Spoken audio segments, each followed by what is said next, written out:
자, 프린시펄스는 인간의 성격적인 부분을 5가지 단계로 설명했습니다.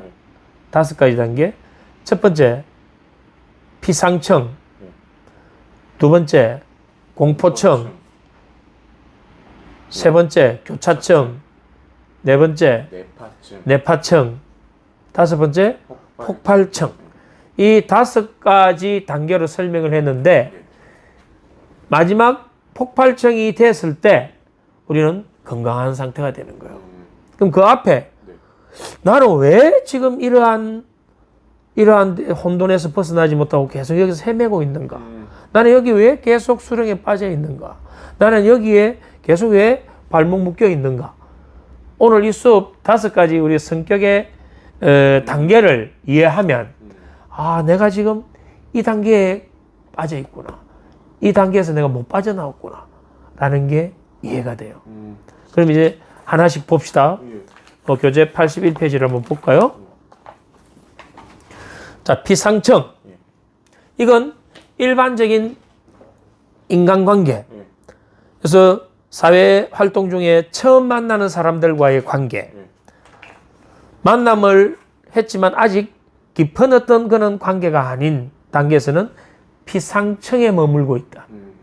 형식적이고 의례적인 규범에 따라 피상적으로 만나는 단계. 그걸 피상청이라고 합니다. 이때는 처음 만나는 사람에게 우리는 내가 갖고 있는 부족한 부분을 보여주진 않죠.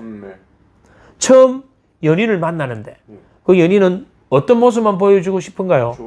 좋은 모습만 보여주려고 하죠. 그래서 좋은 모습만 보이고 에티켓, 예의 바른, 아주 바른 인성을 가진 멋진 사람으로 보여주려고 하는 요 단계가 피상청이다 이 말이에요. 이거는 어떻게 보면 온전한 전체성을 가진 자기는 아니에요. 왜? 가식적인 것이 많이 들을 수 있거든. 자, 이 피상청에 머물게 될 때는 안전해요. 왜 안전할까요?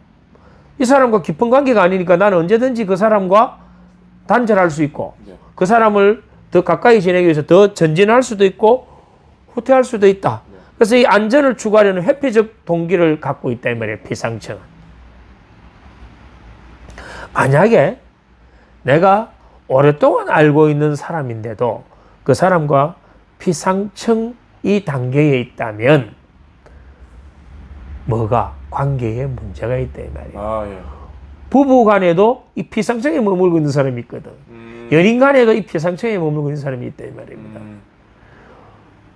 이 피상청은 좋은 모습만 보이고 예의 바르게 행동하려고 하니까 진짜 자기가 아니다 이 말이에요.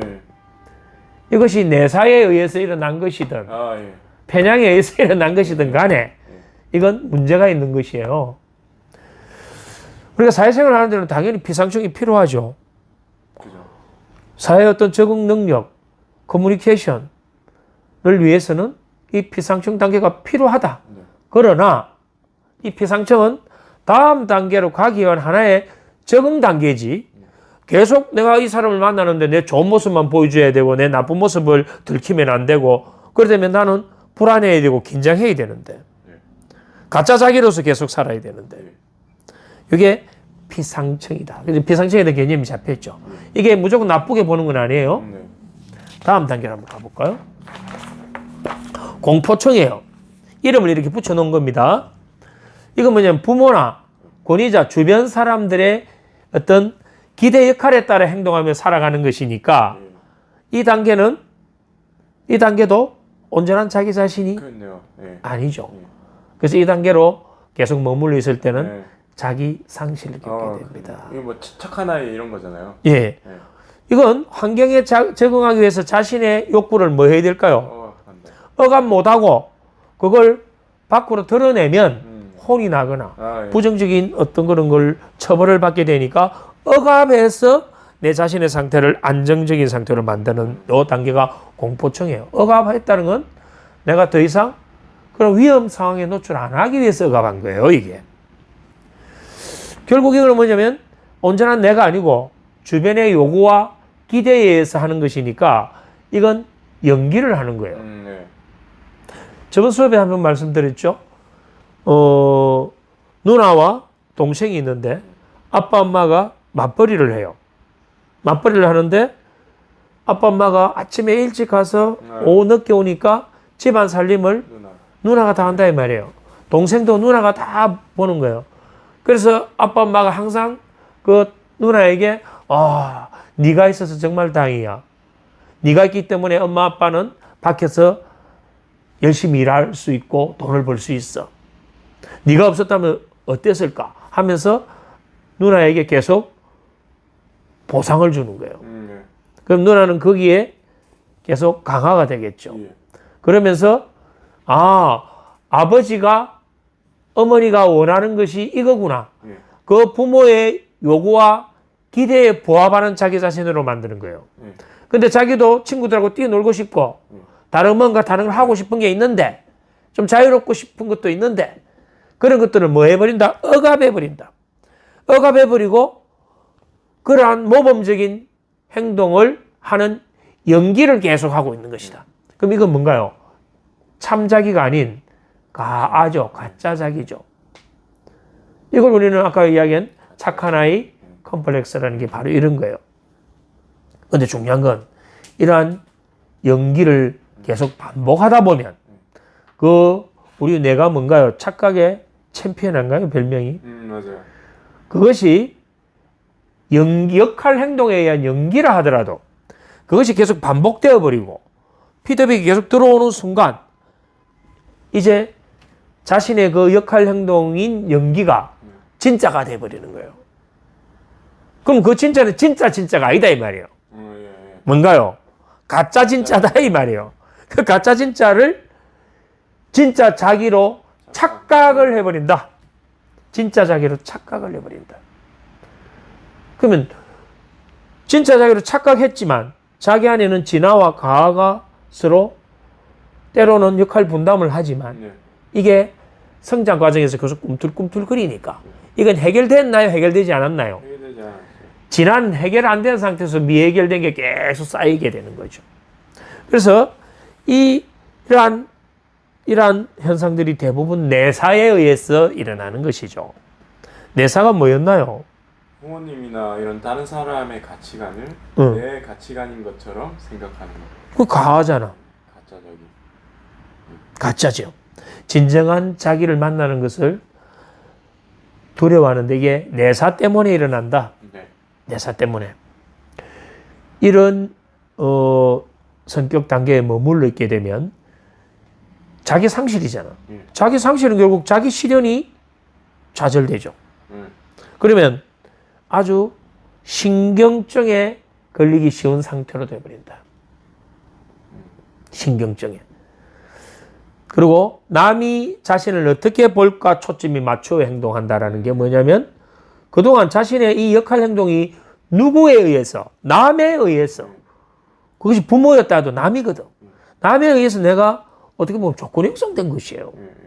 그럼 이 상태에서 나는 다른 사람이 나를 어떻게 보는가, 어떻게 평가하는가, 거기에 더 초점을 가니까 이걸 자의식이라고 하지 않나요? 자의식이 지나치게 발달돼 버리죠. 이게 공포증이에요. 자, 다음 단계로 한번 가볼까요? 신경증이 정확히 뭐예요? 신경을 정확히 많이 쓴다는 거예요? 예민하게. 아, 신경 과민, 신경 예민 이런 걸 이야기하는 거예요. 자, 교착증.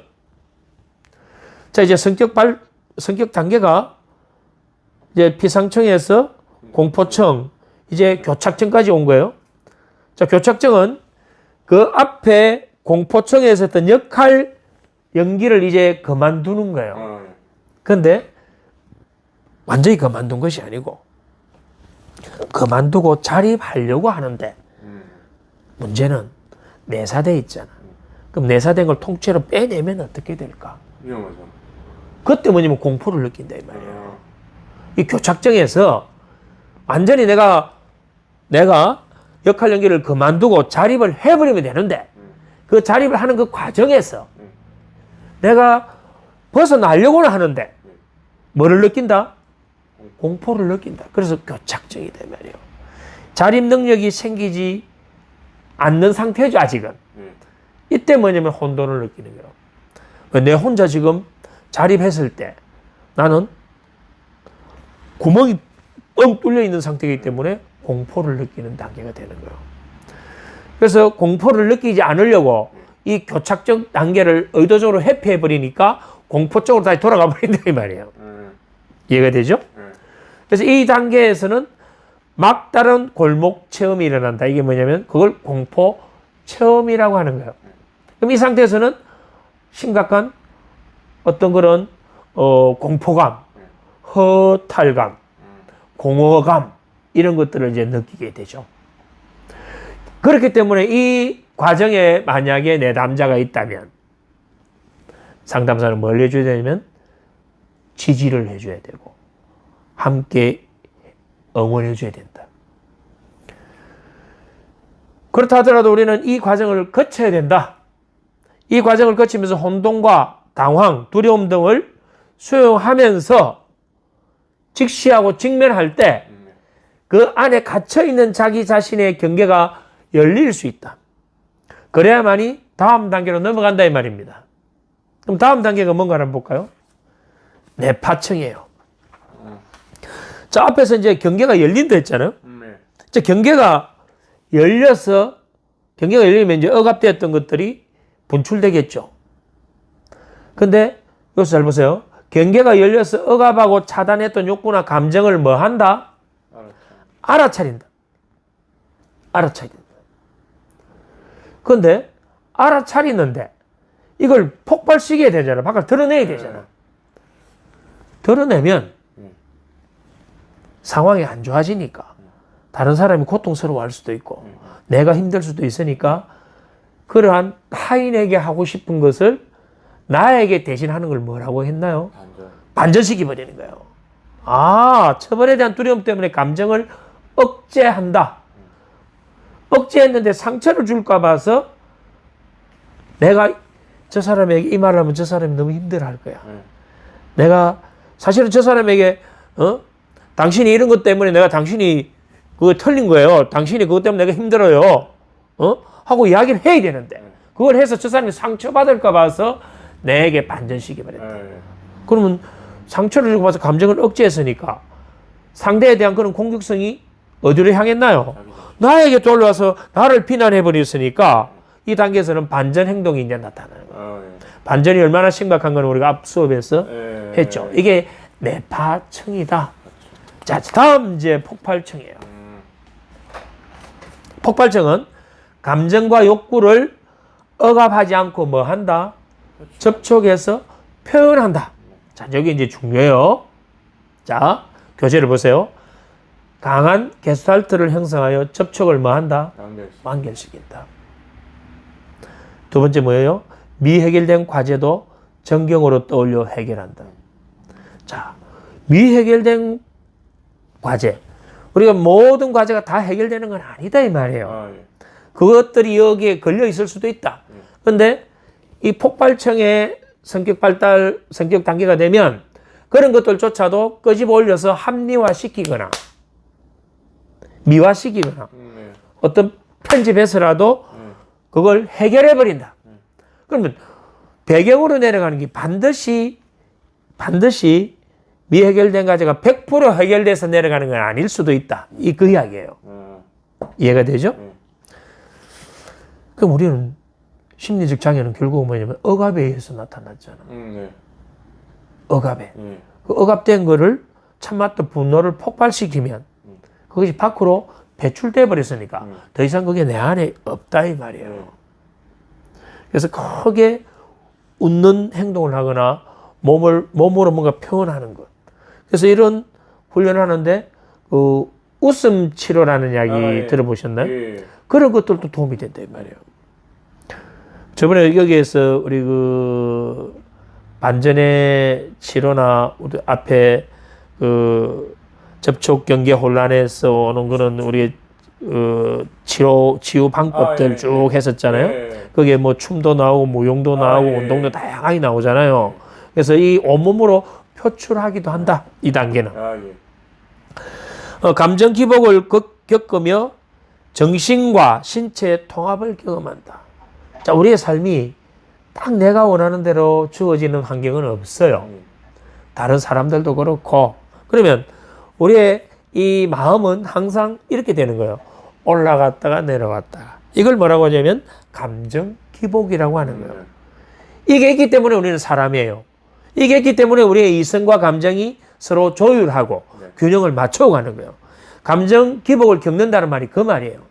그런 걸 겪지만 결국 그 과정을 통해서 뭐 한다? 정신과 신체의 통합을 경험한다. 자, 이 폭발성이 건강한 거죠.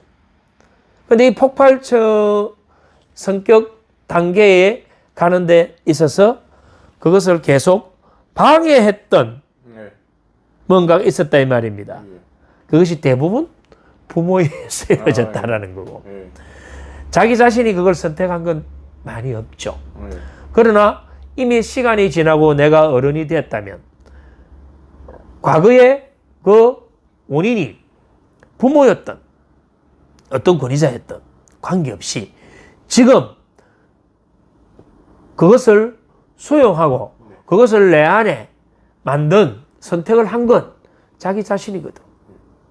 중요한 건 이 단계를 이해함으로 해서 내가 어느 단계에 이런 부분들에 내 삶에 걸림돌이 있는가 있다면 이것은 내가 폭발성으로 가는 것이 건강한 것이다.